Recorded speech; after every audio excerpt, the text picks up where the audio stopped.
The Enterprise C, and last I left off, and not to bore everyone to death, I went ahead and masked off the pattern that's on the saucer, and I sprayed it with Vallejo Light Blue RLM76, which I think is a closest color you can get in the acrylics for the top part here of the saucer. And I also did it on the bottom and the neck. So I gotta go one more coat on there. If you can see where it's light in some places, I gotta go one more coat, and then I'll be done with that, and then I can rip the tape off, and then on the bottom here I can rip tape off and do basically a ring around here and a ring around the edge on the bottom of the saucer. And then what I'm going to do is, after I get that, I'm going to mask off the secondary hull part here and shoot it the same color. I'm going to do it real light, not too dark, because the decals here, once you put them on, will change the color of it as well. So I got a little more painting to do on that, and then hopefully we can start decals hopefully next week.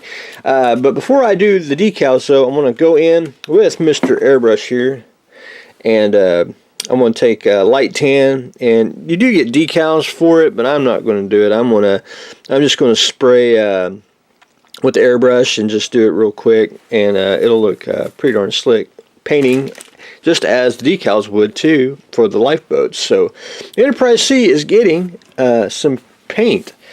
As you can see on the desk here, it is Mold City, and like I said last time, I got a bunch of figure molds and figures from Bam Bam Productions, and so I, your beloved host, was going through them, and I actually got more molds and that I didn't know what they were, and there wasn't any cast figures, so I had to, I don't buy it by the gallons anymore, and I don't really like to use aluminite, but if you have a craft store and you have a 50% coupon, it's hard to pass that up. And I always try to keep a little bit on hand, because there is times you just got to make a mold, for a model kit. So anyway, what I've done is, and this is quick and dirty, this is by no means professional or anything, and I'll show you, for example, half a man here. That was just to find the, I poured up just to find the mold that the actual figure went to. So had to pour some, and I had to start bagging basically a sample figure in each one. It don't matter if it's good or bad. You can tell I popped him out and broke his foot. No big deal. That's just me to get to know the mold and to match up everything.